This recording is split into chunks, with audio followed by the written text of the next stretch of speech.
औज़ुबिल्लाहिमिनश्शैतानिर्रजीम बिस्मिल्लाहिर्रहमानिर्रहीम। सफ़ियान जट TV to Sufyan मेहरबान। उम्मीद करने हमारे यूट्यूब ने भैन भरा ठीक ठाक हो सो तो खैर खरीत नाल सो तो अल्लाह ताला ने हिफज़ ईमान चो सो जेड़े जेड़े मुल्क तकने हो स्पैशली यूके चो जेड़े भैन भरा तकने हो तुसें स्पैशली शुक्रिया अदा करने जनाब। तुसें अपना कीमती टाइम कड्ढी साढ़े यूट्यूब पर व्लॉग तकने और वीडियो तकने हो जनाब।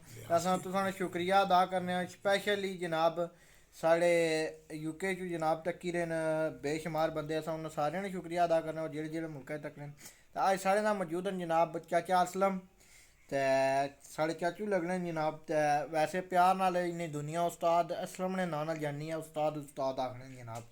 ते माशाल्लाह अज इन्हें अपने घर जनाब सारे दोस्तां यारें की दावत रखी है जिसमें च मेहमान आए दे जनाब चाचू मौजम ते उस तो बाद ज़मीर उर्फ जीरू साहब मुड़े उस तो बाद साढ़े बड़े प्यारे भाई जनाब डॉक्टर रोहिल साहब डॉक्टर साहब आई दे मुड़े उस तो बाद साढ़े इलाके दे बजुर्ग शख्सियत जनाब चाचा शौकत आई दे जनाब। ते त्रै चार बंदे पुज्जी गए जनाब। ते अज चाचा क्या कोई दावत जनाब पकाई दियो ते खिलाई दियो असें जनाब। मच्छी दा रोस्ट जनाब अज इन्हें मच्छी खिलाई देना असें। ते चाचा अज केह्ड़ी केह्ड़ी मच्छी पकाई हुई है ते रोस्ट केह्ड़े बनाए ने जनाब। रोस्ट मुर्गे ने पे जनाब चिड़ा मच्छी है। अच्छा रोहू है। हाँ अच्छा गुलफाम है।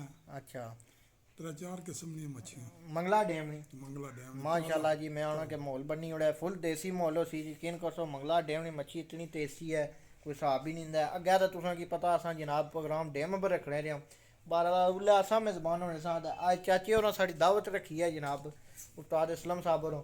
हूँ कोई मच्छी शच्छी खासा जनाब ते अंदर मेहमान आए हुए जनाब उन्होंने नाल मुलाकात कराने चाहे मौजम आए हुए चाहे शौकत आए हुए ते जेह्ड़े व्लॉग नाल नवें बंदे आए साढ़े चैनल गी लाइक करी ओड़ो सब्सक्राइब करी ओड़ेआ वीडियो शेयर करेआ व्लॉग नाल बनते रहे नालों नाल।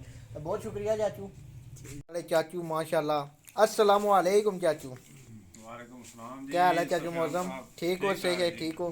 स्पैशली जनाब सारे जेह्ड़े ओवरसीज़ भैन भ्रा तुसें सलाम देने सन जनाब ते शादी में बहुत मुबारकबाद देने सन उन्हें व्लॉग ते क्या तुसें बड़ा ही लाइक किया जनाब। बड़ी मेहरबानी जनाब। ते नाल जनाब साढ़े भाई ज़मीर जीरू साहब बैठे हुए जनाब।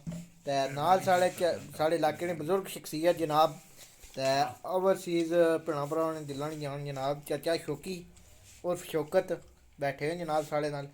ते ऐ कोई मच्छी तैयार की है जनाब उस्ताद होरें नाल कोई रोस्ट तैयार किते ने ते नाल कोई कीड़े माड़े हले तले ने दो कड़ाइयां गठियां रखियां ने ते नाल साढ़े डॉक्टर रोहिल साहब होर माशाल्लाह।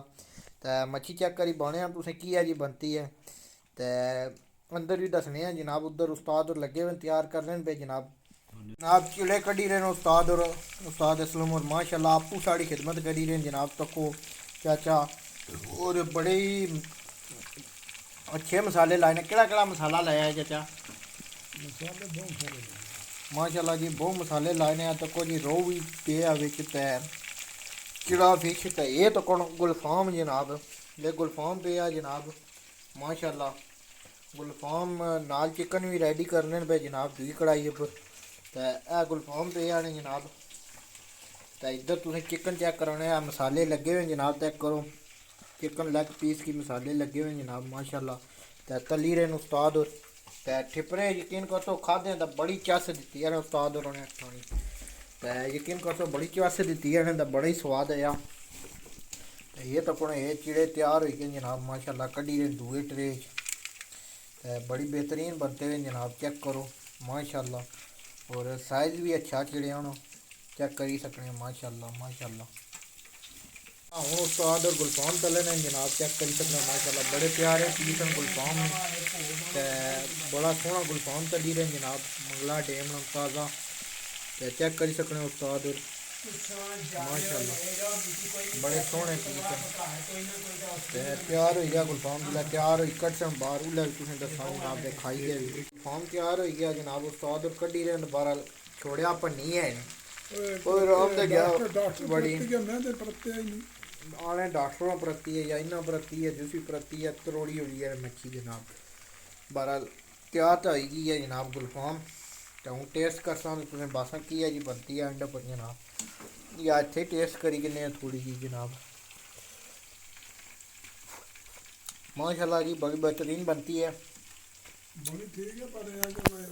ये है कि दाना टूटी गया है बिचू किरी गई है बोटी किरी गई है बहरहाल पक्की ठीक गई है, चेक करी सकने माशाल्लाह।